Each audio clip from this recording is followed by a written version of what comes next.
Hi everybody, Tim Hughes here. I'm the CEO and co-founder of DLA Ignite. I've got David with me today and we're going to be talking about his new book, The Sales Leader They Need, 5 Critical Skills to Unlock Your Team's Potential. I really enjoyed it, David. There are few books about sales leadership, and this is a really good one. And we're going to pick up on why I think it is anyway during the discussion. Where can people find you, David? Yeah, well, the easiest place is just my website, which is cerebralselling.com. And then the books you can find, Amazon, wherever you find books, or you can connect with me on LinkedIn. I'm a friendly person. Hmm. So tell us, what's the inspiration behind the book? Yeah, I always say like sales leadership is arguably like the hardest job in business because you have the people leadership piece, which is obviously very difficult, and you have all that revenue responsibility.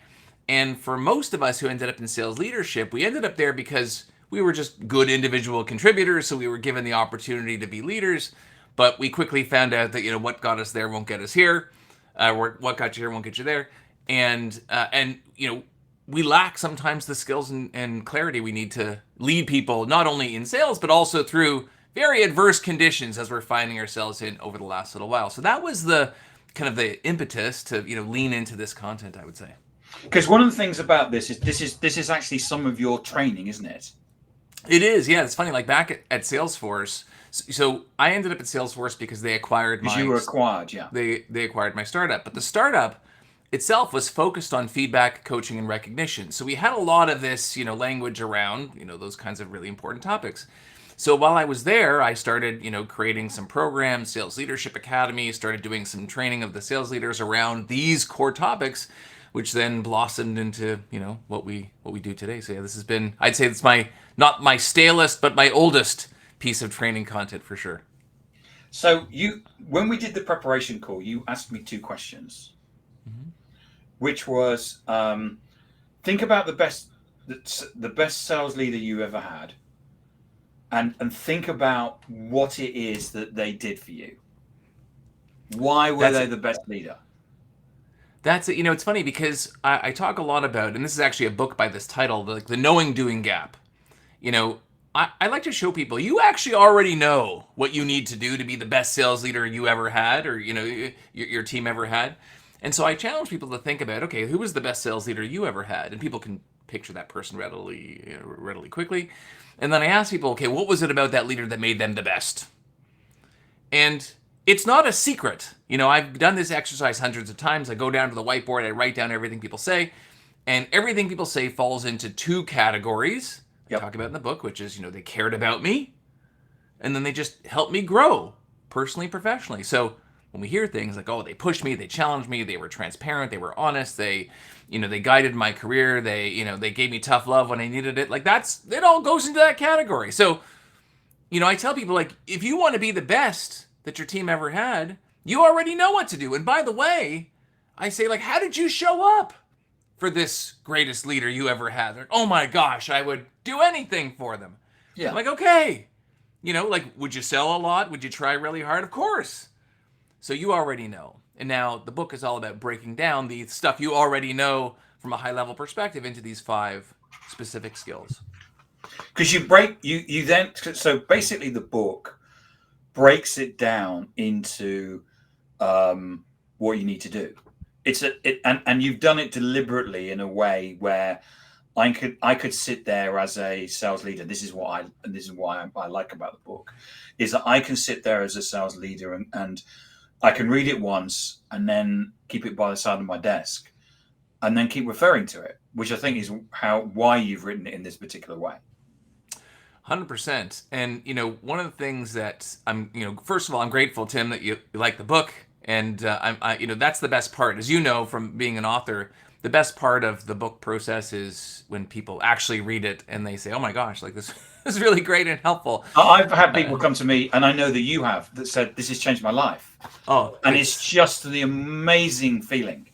100%. It is the best feeling. And the approach that I've taken, and I'm glad people kind of bring this feedback back to me, is in sales in general, one of the biggest problems we have is that we tell people, well, here's what I did, here's what you should do. And sometimes the thing that we did is outdated, maybe didn't ever really work, was maybe for a different time. And I always like to go with my content back to the basics. Like, what is the science? What is the data? What does the research say? To not only kind of, give people a roadmap to follow, but also a sense of conviction around why these things work, right? And so the content is not only tactical, all right, like do these things, here's a checklist, but also like here's why, this works. So that's kind of like the balance I try to strike with my books. Because you're a data geek anyway, aren't you? Yeah, well, I was a research scientist before I got. Everyone has an origin story because no one gets into sales on purpose. We don't teach it in school or tell people. Your guidance counselor doesn't tell you can do it. So I was the same. I started my career as a research scientist, and not in psychology, like in actual like science and engineering, building computer models. Got into sales by accident at the turn of the dot-com boom. So I always kind of but I'm one of these people like I love to buy things, and I don't like particularly talking to salespeople as most people do. And so I kind of had to go back to the well and figure out, okay, like what are the pathways by which people make purchasing decisions, like going back to the science. And so I try to do that with the leadership as well. Like you intrinsically know kind of what to do, but if it's informed by science and research and data, then again, you'll have a lot more conviction around how to execute. And you talk in the book about the importance of using data in terms of presentations and stuff internally, don't you? 100%. And there's a few reasons why, we like to use data. Of course, data can be compelling, but interestingly, one of the reasons why I recommend people in general in their sales pitches and their narratives use data is because oftentimes as individuals, we lack conviction because we've only been in our role for a short period of time. We didn't found the company. Oftentimes in sales, I've talked about this extensively in my content, an imbalance where, salespeople are often younger, let's say, or less experienced than the buyers that they're calling on. And so they struggle sometimes to manifest that confidence and conviction. Meanwhile, good, reputable, third-party data, research, analysis, studies helps us not only boost our level of conviction when executing the tactics, but I don't have to really manifest any of my own credibility because I'm just pointing to someone else's who has way more credibility than I do, right? And so being able to convince and convert customers using this reputable third-party source is a lot better than saying, oh, well, Tim, here's what I think you should do, or here's what I did, or here's what I've seen. No one cares what you've seen, with all due respect. No one cares what you've seen or heard, but your third-party data, reputable sources, analysts, and so on, very powerful. So you break this down into 5 skills, don't you? So the skill 1 is promoting transparency. Tell us about that. Yeah, like it's funny, like when we just tell people to do things, like think about the military, like we give orders, people ultimately care less about the result, right? And so when we provide transparency into the things that we're asking and why we're asking for them, what we intend to do after they complete the task, even sharing, for example, I talk about in the book, like, well, what does even good look like? Like if I want you to be successful, I talk about this in the accountability chapter, we'll get to in a sec. But I say, creating transparency around what you're asking, why you're asking it, what good looks like, how you're feeling, helps your team act with more purpose, and it enhances their commitment to any task. So that's why transparency is really important. And so what do you mean? So skill 2 is protecting and advocating. Yeah, so this, kind of comes back to, if you've seen Simon Sinek's very popular TED Talk, Why Good Leaders Make You Feel Safe. Yeah. It's along those lines as well. Like, think about how much energy people spend at work, jockeying for position or protecting, putting up a front, an image of what they want people to see. And the reality is, if people feel safe, taken care of, seen, that you're out there clearing roadblocks for them, they will not only lean into you as a leader, because it's a very primitive feeling, this idea of safety and advocacy. It's like Simon Sinek talks about, back in the, in the prehistoric days where we're all crowding around the campfire, we relied on our leaders to watch out over us so that we wouldn't get eaten by a saber-toothed tiger, or, villagers from, next door would come and invade us. And so it's a very primitive feeling. And when we feel that our leaders are looking out for us and clearing those roadblocks, it frees up more of our, what I refer to as discretionary effort, to put into our our jobs and our roles. So I talk a lot about, ways that you can show your team that you care for them, that you're looking out for them, that you have The their way back. that was described to me, I used to work for a US software company as well, and I went in and asked somebody some advice. I would just been given a leadership position, and they said your job is basically to put an umbrella up and to stop all the shit coming down from up on high and protect your team from all of that shit. That's what your job is, they said. 100%. Well, and I've also found some of the best leaders know how much shit to let through the I, filter. and that was the and then that was the second bit. We said that sometimes you're going to get a phone call on a Friday about 4 o'clock in the afternoon, and just as you're closing up, where someone's going to say, you know that spreadsheet I asked for, have you completed it? And you'll go, oh. because most of the spreadsheet you get asked for, no one ever comes back and says, can you give me the spreadsheet? And it's one of them will slip through, and you'll have to ring up everybody and say, look, you need to do me a favor.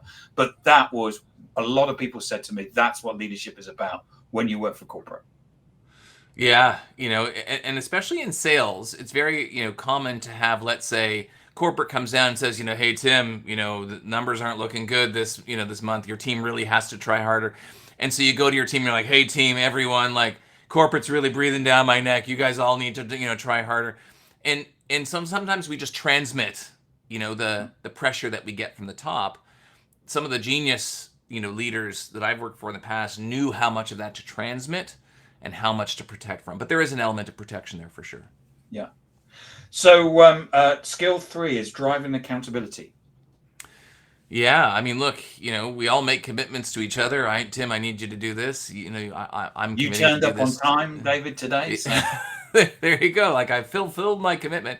But yeah, like doing what we say that we're going to do for other people, our leaders, our team members, is so important. And yet, to your point, a leader coming to you at Friday afternoon saying, hey, where's that spreadsheet? Like, it's such a simple thing, but often if I say, oh, shoot, Tim, I'm sorry, it just kind of slipped my mind. It undermines the commitments that we make to each other. And so driving accountability, top down and across the team is really, really important. We got to make sure that things don't kind of fall off into the ether. Again, both the things that I committed to do for you and the team and the things you committed to do for me. And by the way, like, as you go through some of these skills, you'll find that they are, interrelated. So back to like this idea of promoting transparency that we talked about and showing people what good looks like.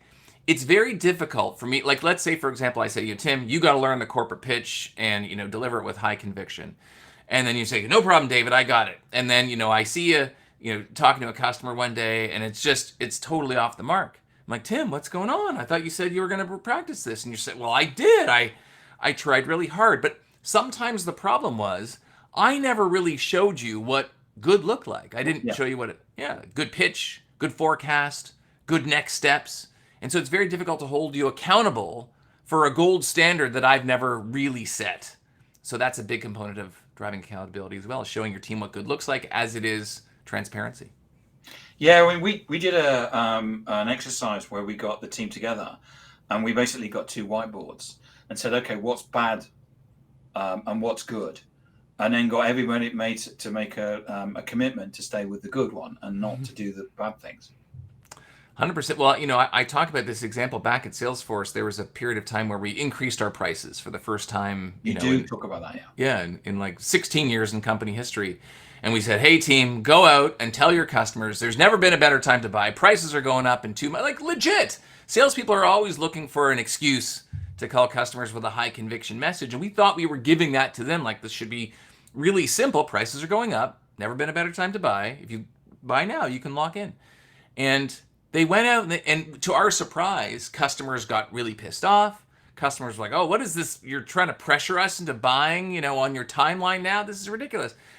And I realized it was like, oh, shoot, you know what? The approach was sound, but we just never showed them what like a good version of that conversation sounds like. And because there's so much nuance in the words, the tone, the approach, we were better off doing that. So in my next VP of sales role, we actually had a similar situation. We did that, had the best quarter in company history, and no customers got pissed off. But it's also funny. Showing people what good looks like is important. not just for driving accountability, but also to some extent protecting and advocating. Because when you think about now the reps are going out there and getting their ass handed to them by customers, it's like, hey, Tim, where were you? Like, why didn't you prepare me to go into battle? That's part of it too. And is that, so your skill 4 is coaching your team. Is that part of the coaching your team part? Well, again, it's all, it's all related. So when I'm coaching you, part of it is also like driving accountability. So we talk about things that you can get better at, stuff that I might have to do for you and vice versa.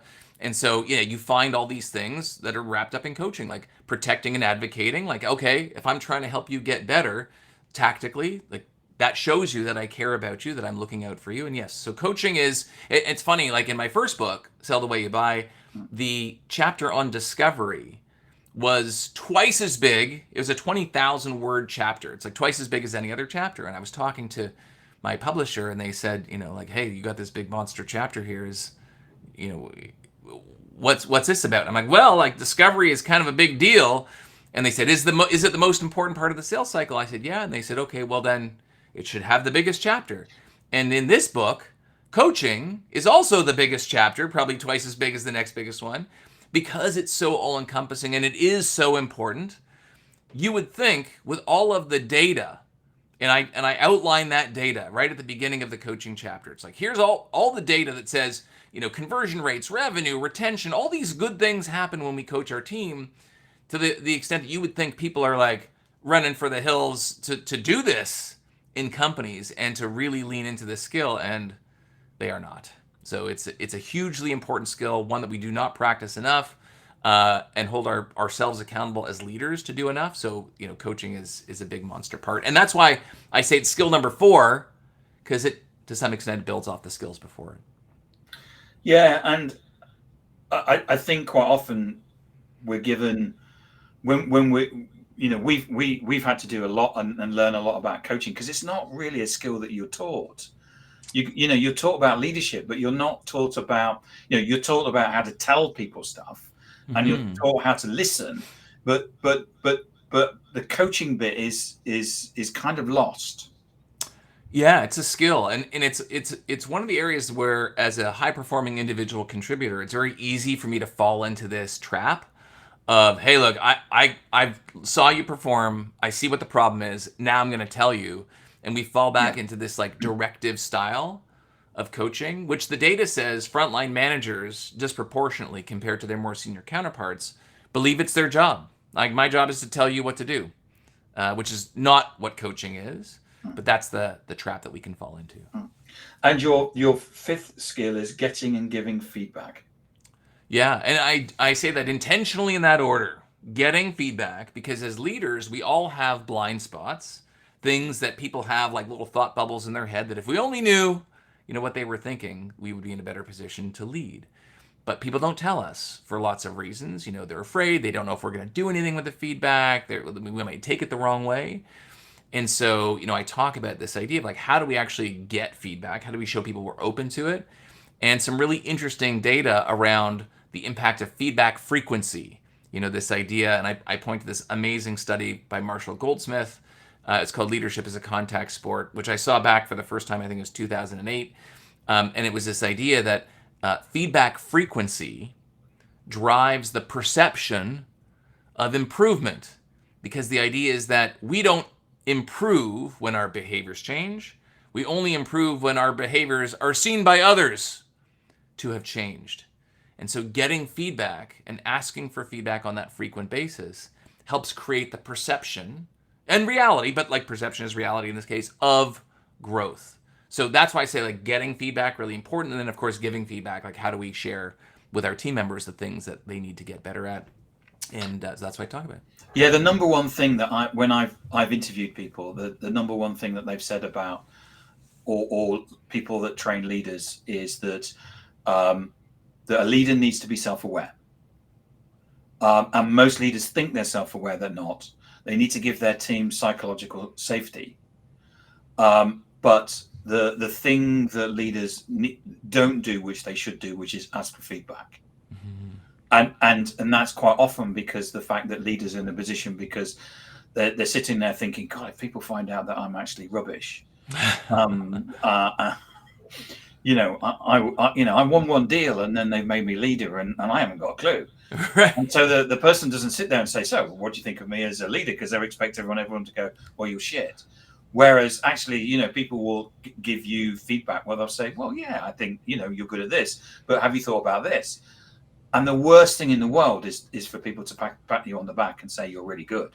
Mm-hmm. The best thing the best learning you is for someone to say, well, maybe you could sort of like back off my deals a bit, which is another way of putting you're micromanaging me. Right. Uh, Yeah. or give me some, or when you did this, I felt this or whatever. But and that the number one thing about if you want to be an empowered leader with an empowered team, ask for feedback. 100%. And by the way, I do say this in the book. Sometimes when people think about feedback, they think about this like very personal, like, tell me why I suck Yeah. feedback. And I say, like, asking for feedback doesn't have to be about you personally. It could be about your operation. It could be a role reversal question. So I say, like, say, hey, Tim or team, what's one thing you think we could do to improve the quality of our team meetings? Again, that's not me. What's one thing I can do you think to help, improve the accuracy of our forecasts? Or, Tim, if you were me, what's one thing that, you think I should be focused more on? Or, how would you have handled this situation differently? Like, it doesn't always have to be about why I suck. You can do these kind of role reversals or operational questions, which are just as valuable as the personal stuff as well. Because in leadership, there's still an expectation that the leader has all the answers, and we don't. And quite often, there was a sales VP that I worked for. He said, because I have managers reporting to me, he said, as far as I'm concerned, I'm so far away from the front line, I haven't got a clue. Mm-hmm. And that's the assumption that I take, that I haven't got a clue, and I have to ask people. And he was the managers hated it because he used to stop salespeople in the corridor and say, "So how's it going, David?" And of course, David would, and that was a way that he got feedback about what on earth was going on. 100%. I say this also, like, we think about leadership as, I lead my team of reps, for example, but second and third line leaders, play a really important role as well. When I was a second line leader, I would routinely meet with the frontline reps, the account executives, to kind of learn about like what was going on the front lines. I would ask questions about my leaders as well to get information about them.